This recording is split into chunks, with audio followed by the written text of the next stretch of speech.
Hey everyone, welcome to the latest episode of Uncolonized. This week, B Black and I are talking about the Wet'suwet'en protests on the Via Rail lines. Anyway, it gets a little complicated at first, but we figure it out and we talk about it.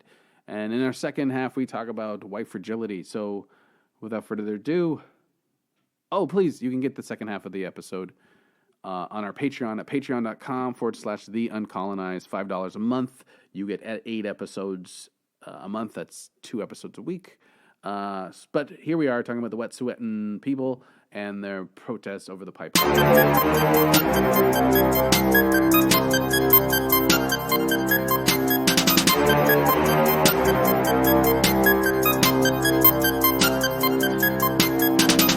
Welcome to Uncolonized Podcast. I'm Gavin Stevens. Each week I'm joined by my friend B Black to have a conversation about race, politics, pop culture, all from a Canadian perspective. It's a cathartic, no-holds-barred conversation between two friends. It's like being in the barbershop, but we can't cut hair. So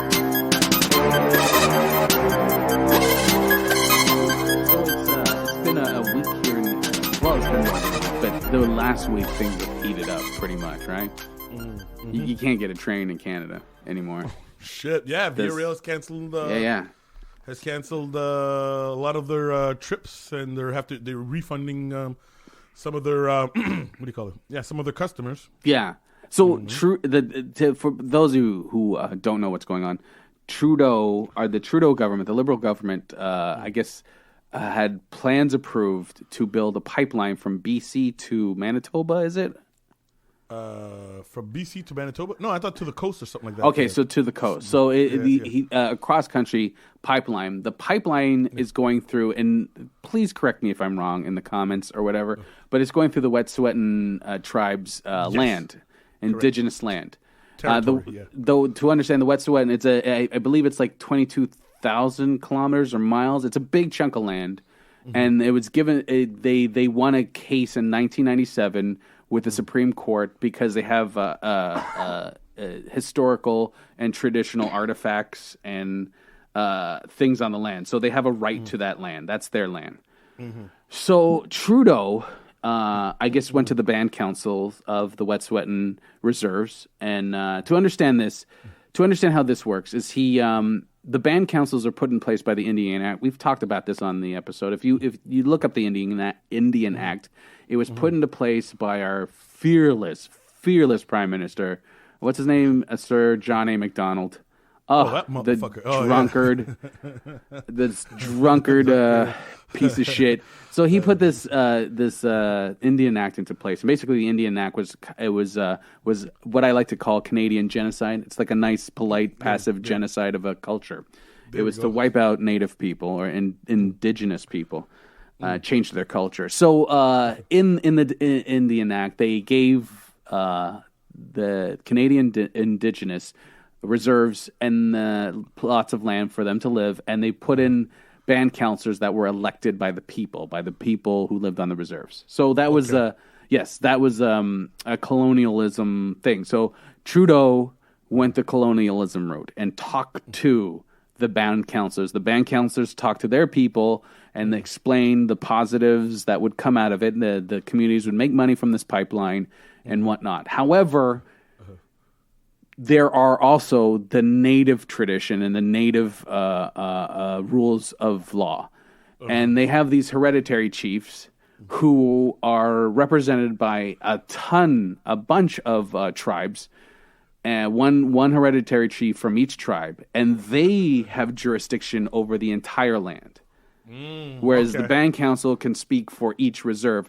The hereditary chiefs of the Wet'suwet'en people have jurisdiction over. They decide, and they decided that this was bad for the environment.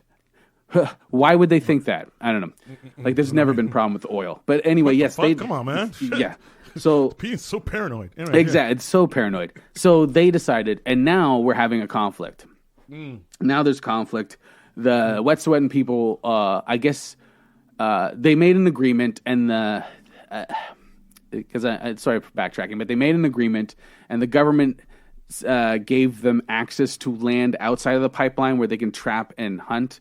But the hereditary chiefs were like, no, you didn't consult us. So now they've blockaded the entrance. And so the latest there was talks. So they took down the blockade, and then in February 6th, the RCMP arrested a whole bunch of people, and now we are where we are having protests.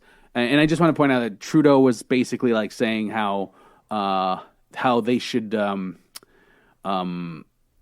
figure out their laws of government. We want to respect them. Well, it was like a backhanded kind of, we want to respect their traditions, but they need to figure out their laws of government. Like taking the onus of having to understand their culture. Because I read an article where one of the lawyers that represented the Wet'suwet'en people was like, if you know any in Aboriginal law, you know you have to talk to the hereditary chiefs.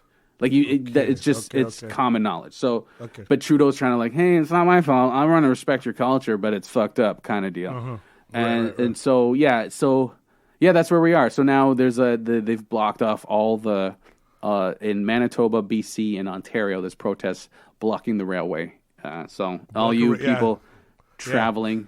You know what's wild? Via Rail is probably losing money. The pipeline's losing money, but you know what's making money? Fucking AM talk radio shows, man. Oh, I'm sure they're loving it. I'm sure they're loving it. I'm sure the anger that's coming off that. Oh my God, bro! Yeah. But I had my radio station on one of them, and I remember some lady saying some shit like, "Trudeau needs to get his ass out of Africa." Apparently, because Trudeau's in Africa, something like that. Get his nigger-loving ass out of Africa and come here and settle this shit with these people. Well, that's the thing too. Like, I was one of the banshees who agreed to the pipeline. It was like, it made sense to us, and like the band council chief, and she was like, it made sense to us, and I talked to our people, and there was people that didn't like it, but we talked to them and we explained things, and showed them the numbers and all this stuff. But you still have to talk to the hereditary chiefs. Like, I mean, that's just right. That's what she said. Like, he still had to talk to hereditary chiefs, and not he didn't. To the CFRA, to the AM talk radio caller. Fuck that. That's what. Look, is that what he say? It said some shit about. They made it sound like, look, they got approval from 8 people and 2 people are complaining. Some shit like that. That's not the case at all. It's like a whole Hey man, come on, man! Colonialized, man. What the fuck? And that's the thing too. Is like they're like I love how because I read comments too, and white people are like, I assume they're white because I can't see anybody else being angry about this shit. They have this anger of like, well, this fucking their law is confusing or their law is not right. And it's like your law is confusing. Right. Your law is like it doesn't make sense. Your law has so many loopholes, and you know we got to respect that. Yeah, especially the one that okays genocide, but that's another story. But that's fine. Like it bends whenever they need it, right? Right. It's stuff like that there. Okay. I am not going to pretend like this is not a complicated situation. I'm a dreamer. I would love for some shit to work out. Actually, Canada is in a position to teach the world the concept of how to reconcile with the people whose land you just stole, shit like that there, right? Yeah, they've been trying to do it. Like they've been talking about it, but I feel like this is like they keep shooting. Like you have to respect and you have to understand their culture, and I feel like Trudeau's like, but I got my permission, like, and then Scheer just came out and what did he say that they're motherfucker, they have Scheer's a piece of shit dog trap, man. Everything Snoop Dogg said about Gail. Let me just say what he said first before we comment. Oh, right. Sorry, I got emotional. We do have an audience. They need to check their privilege. We need to. He basically said like they need to check their privilege. That's what Andrew Scheer said. So maybe you guys can afford to stay out in the cold and do your little protests and wee dance, but us white people need to get working. Yeah, we need to we need our grains and oil to get across the. That's the thing. Like I've been doing some research on Venezuela and like the way they I don't know if you watched the State of the Union address. And Geraldo, forget the name of the guy. They were like the president of Venezuela, and they did a standing ovation for this guy. And he's not the president of Venezuela. He's like a CIA plant. He basically went into the country and was just like, "I'm the president now." Yeah. He wasn't democratically elected, but this is the horseshit that white people do. They don't respect other people's lives and cultures, and then they go, "You're being savages and you're being animals for not fucking complying to our shit." Yeah, exactly. Every time I see these Trump people or Brexit complaining about people coming into the country, I'm like, you go into people's countries and do shit to them all the time. You have no problem with it. I'm like, and every time I cannot wait when the environment's at a point where they become refugees and they have to beg to go somewhere else. But see, that's the problem, right? Like the wet sweating people understand, like, the indigenous people of all the countries are suffering the most from this climate change. But there's a white face on. Anyway, that's a whole other thing. The white face. I missed that part actually. I didn't. I mean, it should have been like obvious, but I didn't think about that part about how they're also mostly affected by, or very strongly affected by climate change. People of color are mostly affected by climate change. Like in Africa, I was just reading this how we owe Africa like $46 billion after profits. That's how much money is taken out of Africa. And like some of the like 600 billion is based on like environmental shit that we did to them. And it's always black, brown, and indigenous people who are suffering from it. And again, these people are trying to protect their future, trying to protect their land from that. Right. Yeah, understandable. Natives were I still remember not just natives. Sorry, go ahead. No, the original climate. Oh my God! What do you call it? Not climate changers. Tree huggers. Yeah. You know what I mean? Because I still remember going for Catholic class and the teacher make fun of how these people worship land and yada yada yada, a bunch of savages. And then today, now they're talking about, we need to recycle. It's always the case. It's always these people, they're so stupid, and whatever. Like, that's the thing, too, is like them fighting for that land, them fighting to not have a pipeline in that land, they're actually protecting us. I mean, I don't think that's their reason to do it, but like the very idea to think if there's an oil spill that we won't be affected, like our water and our lands won't affect us, is like just stupidity. It's just it's naive stupidity. It's just arrogance. It's privilege to think that if there's a spill on their land that won't affect us. But that's not the reason to fight for that. Not because it will affect us. It's because it's their land. I get it. Based on their own fucking laws, it's their land. White people have a lot of fucking nerve. I'm sorry. Motherfucking nerves, eh? Yeah, they got a lot of fucking... Like, it's like, we got to forget the past and the way they treated us in the past. We got to forget how they came into this country and they took over this land and they stole it and they treated these people like shit.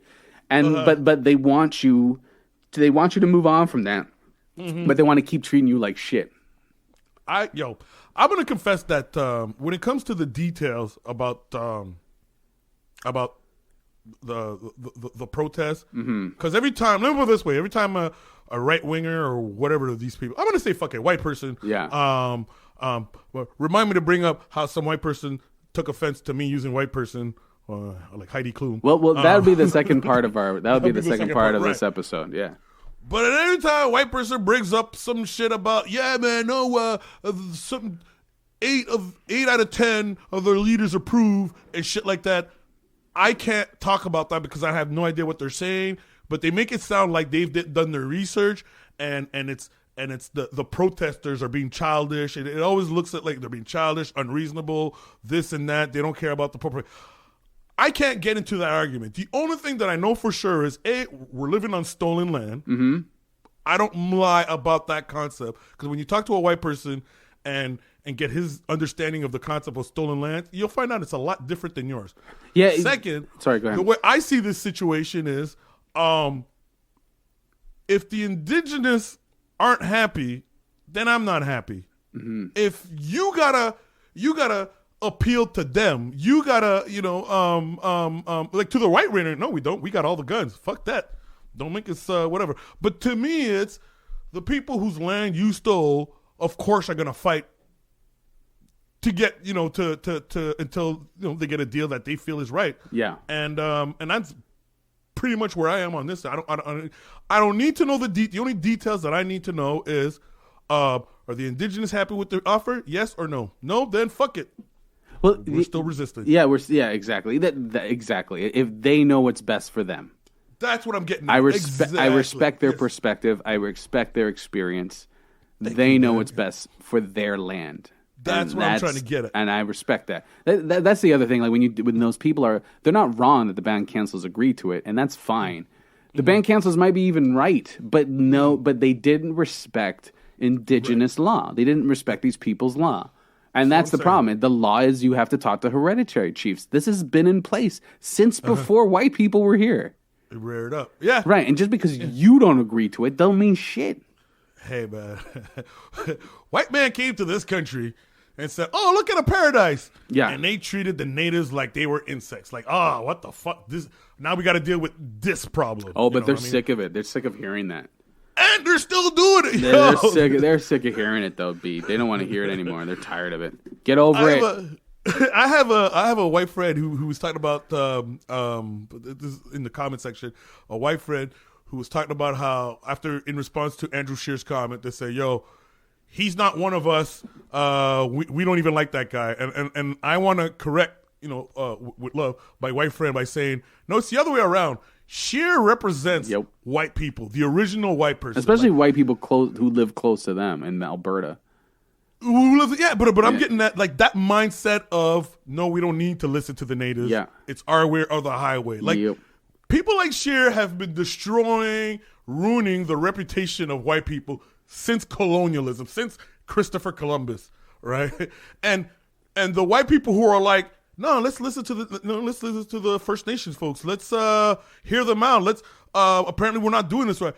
You folks are the exception right now. You guys are like... Well, let's talk about it in academic terms. When we say white, because you're talking about white people, and let's talk about white people in academic terms. Like, whiteness is a club. And you have to be invited into that club. So whiteness... That's what I'm saying. Yeah. Andrew Scheer is being whiteness. That is white. He's being whiteness. That's what I'm trying to say. Exactly. Whiteness only exists in opposition of everyone else. There we go. Yes. Everyone else is people of color. I know some people take offense to it, but in academic terms, people of color it helps define this. It's in service of this concept of whiteness. Whiteness only exists to other everyone else. And so, Andrew Scheer's being whiteness. Just to add to your point, I find it funny how privilege doesn't exist until they want to fucking use it for themselves. You know what I mean? I find it hilarious how there's no privilege until it's like, hey, wait a second. I'm oppressed by your privilege. Right.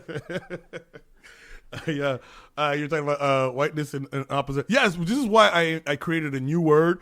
It doesn't have to go mainstream, but this is my word for myself. Yeah. There's white, and then there's my Caucasian siblings. They're Caucasians. Okay, so allies, because I hate the term allies too. So we'll go Caucasian. You know what I mean? Caucasian siblings. What makes you a Caucasian sibling is your ability to relate to people of color like they're human beings. The Caucasian diaspora.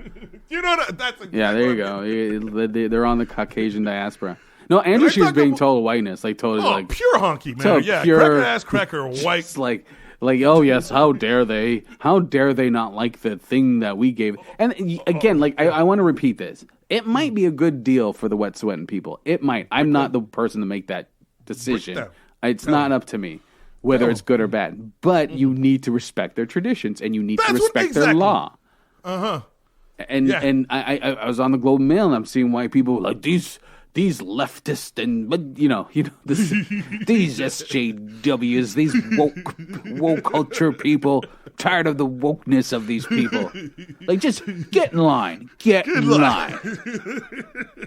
I love the fucking nerve of white people deciding we stole this country fair and square. Deal with it. Get over it. Deal with it. Jesus Christ. I am an annoying person to live with because every time I watch these people, I watch Trump supporters talk, and I watch Brexit people, and I get mad, but I have to watch them too. I force myself to be upset. The hypocrisy is what makes me angry. It's just you can't even see yourself. You're so white. You're so steeped in whiteness. You can't even see yourself in the context of history. Jesus. Yeah, exactly. Pure white people. Yeah, pure whiteness. And then Andrew Scheer. Here's my concern is Trudeau's response. because I was kind of hoping Trudeau would do the shit. See, that there you go. There I go. There you go. He got me. The shit that I don't think Jagmeet Singh could do, which is calm down white people, and that definitely I need because white people they want blood. They're thinking of I think Jagmeet's we're losing pretty good. Money. He can't tame white. He can't go in a racist white club. But do you think Trudeau can? I feel like they hate. I feel like they hate Trudeau more than they hate Jagmeet Singh. I'm starting to learn that shit. Yeah, I think they hate Trudeau way more. That's the part I didn't factor in. Yeah. I thought he was part of the white people club. You know, he goes in and out when he chooses. You know, he'll show up the Black History Month episode, but then he'll have cross burning. Just for appearance, I need these votes, motherfuckers. I burned a cross in college. Who knew? Who knew that was a bad thing? Like he's gotta entertain the folks every once in a while, and I thought he'd be the guy to be like, okay, yo, you motherfuckers need to chill. Okay, let's hear them out, and then we'll figure it out. But I get the feeling that white people in this country outnumber Caucasian siblings. Our Caucasian siblings. Oh, absolutely. Because by the way he's reacting, he's saying shit like rule of law. God forbid he does what his dad did to Quebec and brings in the army. I'll be honest with you. With our Caucasian siblings, I have an arm length distance. Like, not on purpose. I have a wall up just in case. You got to prove yourself. Oh yeah, no. Then I'm like, you might be one thing in front of me, but I don't know what you do behind doors. I don't know who you vote for. But I'll take them over anyone else. Almost there. I agree. Yeah, you have a lot of hope for Trudeau. You do, but they hate him. They hate him so much. I did not factor that shit. They fucking hate him. Like, oh my god, here's why they hate him, and it's almost a Venn diagram between why I don't like him, like why more far left don't like him, and why more far right people don't like him, because he is Hillary Clinton. He is neoliberalism. He is he is woke. He's the appearance of wokeness. He's the appearance of equality, but then he'll build a pipeline on your fucking land. I know, right? Yeah, I know. Yeah, but my thing is, and I don't care. Call me naive, whatever, right? I keep giving him the benefit of the doubt that he had a choice between, genocide or the pipeline. I don't know, whatever, man. But I'm just saying, I want to know what did he have to pick for him to agree to that pipeline? What was the other option? If he says it's money in his account, if it's just some corrupt shit, then I'm gonna be heavily disappointed. I'm sure it's something for Canada. I'm sure it's a thing that would benefit Canada. I think I'm not saying that the move is wrong because I don't know enough about it. I don't. Yeah, right. I'll go back to what I've been saying this whole time. I think he should have dealt with this. Excuse me, the way respectfully with the people that it affects most. On their terms, and to come out and say, "Hey, well, they need to figure out who's in charge." Is like, come on, dude. Like, you didn't know this. You didn't have anyone around you to fucking tell you. Like, I used to have a friend that used to talk about that. It's like you don't have a friend to sit you down and go, "Hey, man." Like R. Kelly didn't have a friend to go, "Hey, dude, stop hanging out in high schools." You know what I mean? Stop going to high schools. You don't need that shit. I wonder that for Cosby too, eh? Yeah. I wonder if he had someone who was saying, "Yo, no, that machine's too powerful." This is the thing that pissed me off about Cosby. It was just kind of an off tangent, but yeah, off tangent. But it's okay. Cosby, I know people were feeding him people. Oh, wow. He's a celebrity? He's a celebrity, but not just a celebrity. Same with R. Kelly. Same with all of them. Same with Harvey Weinstein. He doesn't even admit it. Harvey Weinstein was doing it for years, but he could get you Oscars. The thing is that Bill Cosby is an industry, right? He employs so many people. Don't tell me they didn't know this shit was going on. How did I know it was going on? Don't tell me people like his agents and managers, everyone's like, "Oh, they're so appalled now." It's like, fuck off. You knew what was happening. You didn't give a fuck because most of them were like, there was black women that you didn't give a shit. R. Kelly, perfect. He targeted the perfect people. No one gave a fuck. A black kid complains about, or it has a video of a black kid being sexually assaulted by him. And they're like, she was a woman that made a choice. Right, exactly. Yeah, they know who to target. How did we get on this conversation? I don't know. I have no idea. But it was a good one. It was a good tangent. We're back to wet sweating. So going back to the radio. So they're saying a lot of shit like, so the people who are affected by these blockades, a lot of them are paycheck to paycheck folks. They can't go to work. They're getting fucked over because these datas can't make up their mind or whatever the fuck their excuses. When I hear people say shit like that, I'm gonna agree. Okay. Look, I feel for the folks whose employment is affected by this shit, but kind of like the same way I feel for the friend who couldn't pay for his university because his brother got arrested on drug charge. The brother who was paying for his university got arrested, and shit like that. Basically, he was using drug money to fund for his yes. That's what I'm trying to say. It's like, motherfucker, the oil business is a dirty business, especially to the environment. Maybe not for you, but the kids who are gonna have to inherit this earth. They're not gonna like us. They're not gonna like you. Oh, they don't like us already. Okay, boomer. You know what I mean? Well, also, like that narrative of like, oh, the working class. They use that narrative. Like, I'm very skeptical of it. Like when Trump was one.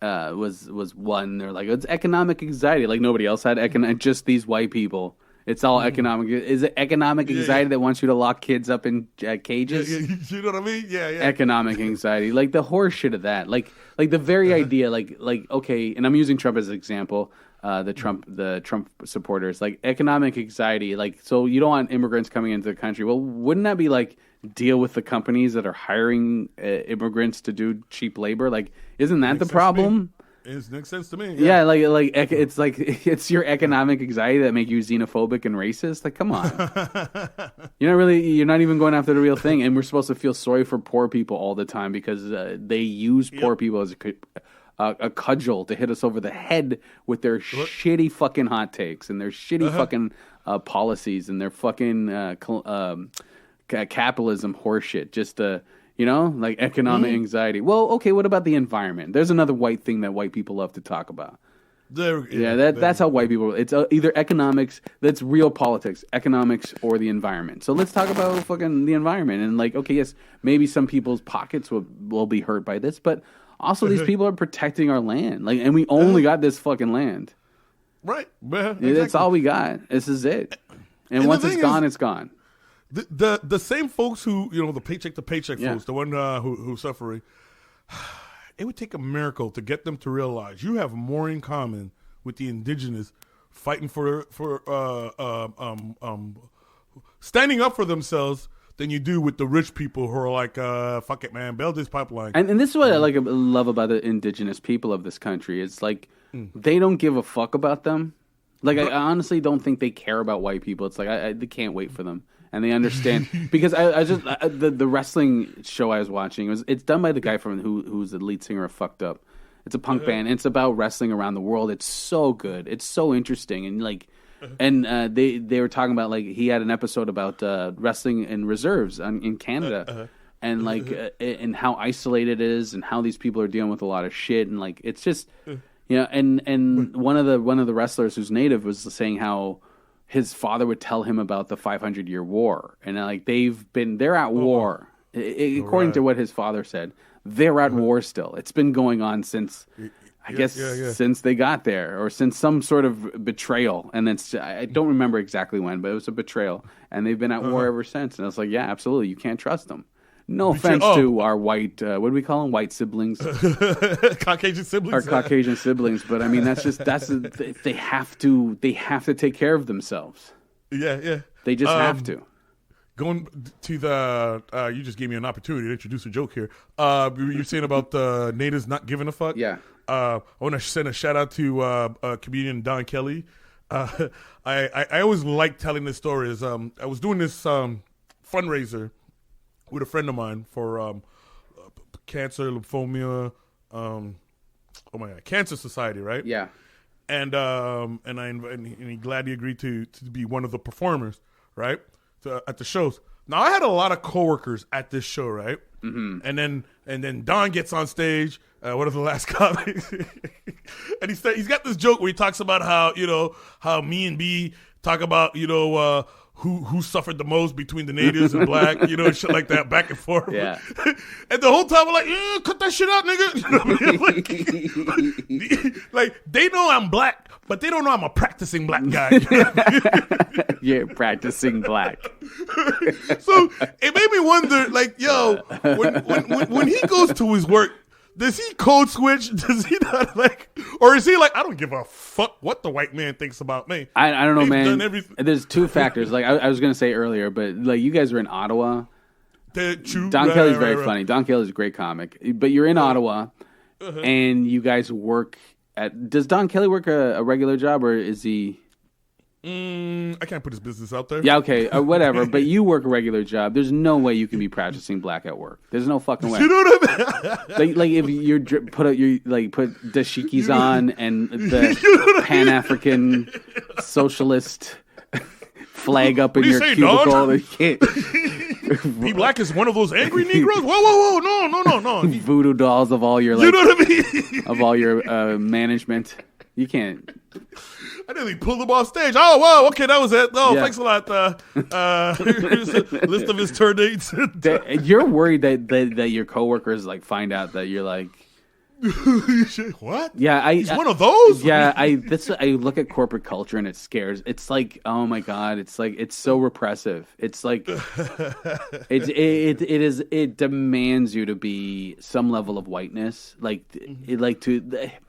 That sounds bad. When I say whiteness, I'm talking about the was academic term. Like there needs to be some level of unoffensiveness. Is that the best way to say it? Is that a good way to say it? I've been using the word. You know, you got to learn how to tap dance for these crackers. Oh. By the way, when I say voodoo, I didn't mean it like a derogatory term. I would if I was religious, I would be into voodoo. So when I said voodoo dolls, I didn't mean that as a. I mean, I'm. So that wasn't a shot at all. But I feel like there's like a level of like you have to, do you know what I mean? You can go to like, do you do like corporate retreats and shit like that? Do you have to do that? Like, you know, when they, hey, come on into we're gonna have with karaoke or you know that kind of shit. Yeah, I used to do that. You know what I mean? Oh like, fuck! Hang out with folks I didn't like to. Jesus! Just for the sake of it. Everyone, get a T-shirt. You know what I mean? Put this T-shirt on. Shit like that. Yeah. Oh fuck! All right. Hey, you want to do this on Saturday? Not really. It is like every day's almost a million. I'd say almost. So don't hate me on this. Man. It's almost a mini colonialism for you every day. Faking that smile and everything. Now I think lately it's been just because I'm getting old. You know what I mean? And it's been getting. It's tiring. It's tiring, yeah. You're playing a different person. I'm worried. It's only a matter of time before, you know, I keep talking about unemployment, but I'm worried about that day that I get, he's the tough guy to work with. Yeah. He's being difficult. And it comes out of this. Sorry to bring it back to Wet'suwet'en, but that's literally what Trudeau said to the Wet'suwet'en people. It's literally, they need to figure their shit out. You're difficult. You're being, oh man, yeah. Like, oh my god! Remember you at the beginning of the podcast? You're like, I want to tie this into what? Us? White fragility. Yeah. Comment section. You were saying how, but we're tying it into like the idea of everyday life and under white dealing with white power structures. Word, yeah. But what was that episode where we realized that we were talking about? The Terry Gilliam show. Yes. And he was talking about how white people are the most oppressed, have it the hardest, right? Yeah. And what if that was your boss? Yeah, fuck. And this motherfucker wants to have that conversation with you just at work. You're the most oppressed Yeah. Right, and if you disagree with them, it's like, oh, okay, one of those angry black people. Yeah, okay, all right, fine. Shit. Let's deal with that in the second part. Let's keep it on the Wet'suwet'en for a few more minutes, and then yeah. No, most definitely. Yeah. But no, absolutely. Yeah, you're getting me riled up. You're getting me heated. I was just thinking about how. Was it last? By the way, happy belated Valentine's Day for anyone who cares. Oh yeah. Last week I think it was on Monday. There was a protest in Washington by these I forget what the name of it, white supremacy group, whatever. Yeah. And they were protesting with masks on, and they had police escort. Was this in Charlotte? This was in Virginia or something, or Washington? One was in Washington. Was this during? Was this? Sorry to cut you off. Was this the one during Martin Luther King Day? No. Another one. Oh, fuck. The Martin Luther King one was the one with a bunch of dudes, white dudes with guns and masks. Yeah, and this one is... Sorry, we'll get back to that one. And they were protesting... Was this group protesting the same thing? Was it about... Something about reclaiming America. We want to reclaim America. We're losing everything. Oh, Jesus Christ. Why does white people always feel like they're the one losing? Let's save that. Save it, please. I was just thinking about the one. Because I believe this will fit in our second part conversation. But I was like laughing at the one with where they were protesting their gun rights. Oh yeah, gun rights. Yeah, on Martin Luther King Day. Yeah. Yes. Who's losing gun rights? You literally. They murdered a whole bunch of children with guns. Like, kids were murdered with guns and nothing happened. At that point, your gun rights are fine. They're not going away. You're not getting your guns taken away. Oh, no, if you can murder children and no laws were enacted, you're fine. Your last hope might be dogs. Yeah. You know what I mean? Maybe people might give a fuck about, you shut up a shelter for animals. Oh, my God, we got to do something about these guns. But, yeah. Hey, dude, what I was getting at is with the mass protests that happened, right? Because they wrote there's a think piece that came out about wearing masks in that part of in that city is illegal, and yes, they let them wear those masks, right? And if you read the think piece, big rationalization about in the end they didn't hurt anyone, they didn't threaten anyone, so that's why they were. But the protester in Dakota who protested the pipeline, they weren't afforded that kind of. No, they were tasered and treated like shit. Tasered.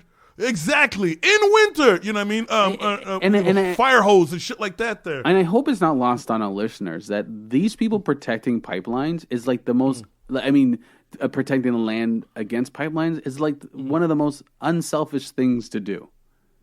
Whereas you're giving an example of like them marching because white rights or it's a non-existent, selfish, self-indulged bullshit. Like they might if we look at places like Flint, Michigan, right, where the water was fucked up for how long, and the people their kids are getting lead poisoning and stuff like that, like suffering from this stuff. These are rational protests, rational fights for the indigenous people. These are it's for us as well. They're and again, I'm not saying that that's their primary objective for these protests, but fuck, how can you be like, how do we live in a world where people are like, they need to get their shit together and just think about I want my oil. Yeah. I want my oil on time. Because the dude who's waiting for his return on his investment is saying shit like... but what about this is the other argument, like how they're always saying how the economy's okay because of what's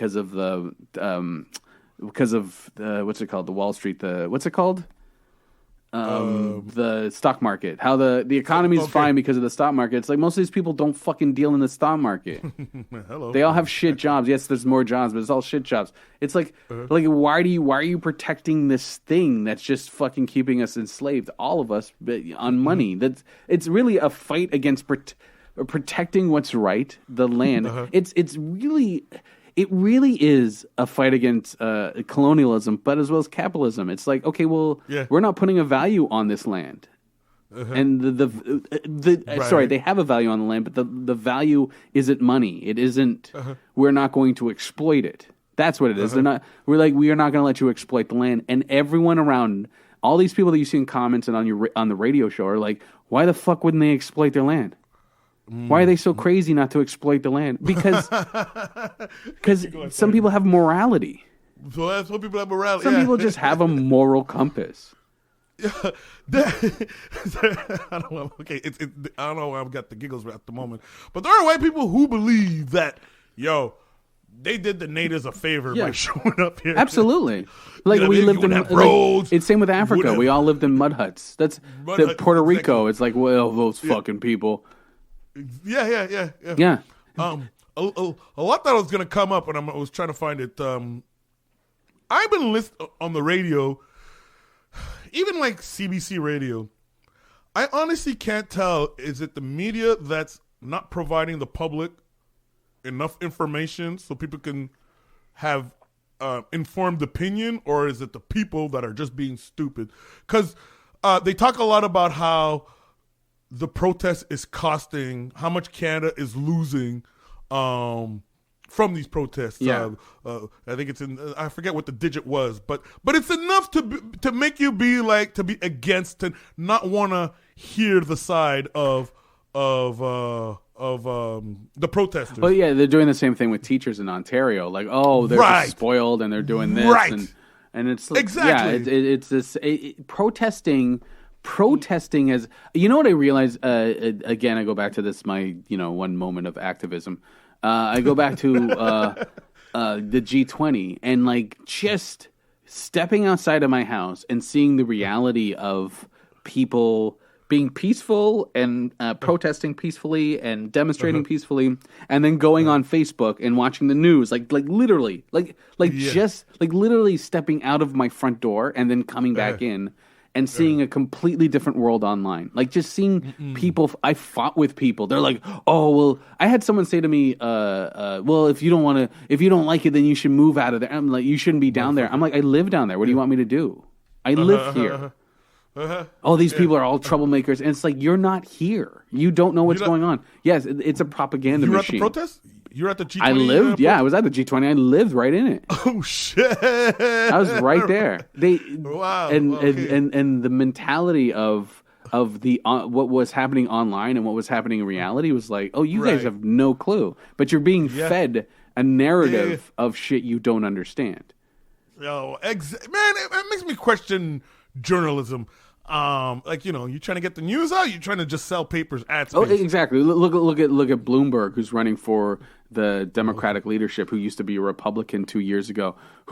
So this thing came out recently with Bloomberg, with his his an interview where he's talking about how he used to be the mayor of New York and they were for stop and frisk. He implemented stop and frisk, and he was saying this is recently how minorities cause most of the crime. That's why we police minorities more, because they are just their culture is just, and it's the most white supremacist shit that he's openly saying. He's running for the government, and everyone, CNN, MSNBC, they're all running attack against the people that uncovered it was on YouTube, but they're running attacks against the people who are talking against Bloomberg because he has money.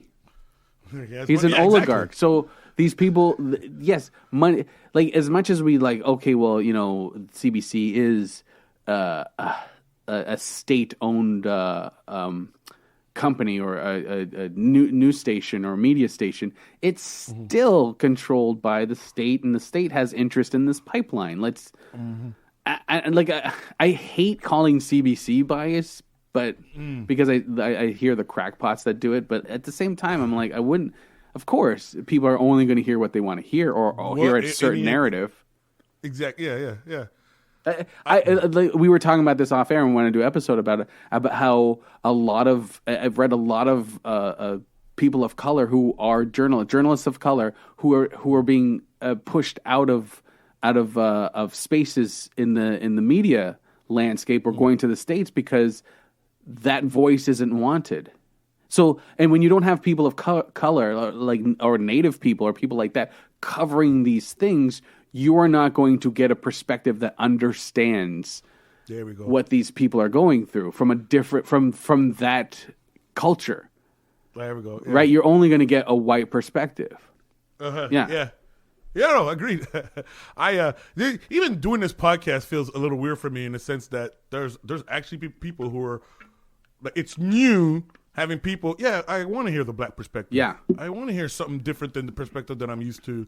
Even like, because I'm sorry to mean to cut you off, but our perspective is honest. That's what we're just trying to put it up there. Yep. I've been trying to compare it to. This might be a bad analogy, but it's whatever. The survivor of the Holocaust. Yeah. Okay, I'm trying to imagine what it must be like going from being, having to internalize the situation that you're in, and then coming out, and then journalism, or people who just want to write what happened to you, and being able to be honest about what happened. Yo, those guards were shitty on us. They wouldn't let us eat. Like, being able to talk about the shitty things people did to them, and like, it must be a weird feeling going from I'm not allowed to talk about it to someone wants to hear my story. Really? Yeah, especially if the motivation is like, because that all depends on the motivation, right? Like, people want they want Hitler to be evil, so it's yeah. Now they can say, fuck Hitler, man. Hitler, this is what this motherfucker did to us. If you exactly. And we're not beholden to any company, so we can say whatever. Right. Exactly. Right. I'm glad you said that, because some company's going to hear that. Oh, really? You're not in? Well, and then, here's a Payless shoe contract. Uncolonized is brought to you by Payless Shoes. Let me tell you, everyone's racist, but you know who's pretty good? The shoe companies. Payless in particular. It's so good. Payless in particular. I'm about to get my jig on tonight. Payless Shoes, the least white supremacist country in the world. All right, do you wanna stop it here and this is the first episode. We're gonna do a second one. We're gonna talk about this. The second one I think is more of a I hate to use the word, but it's gonna be a complaining episode. But it toxic release. I'll call it that. Toxic release.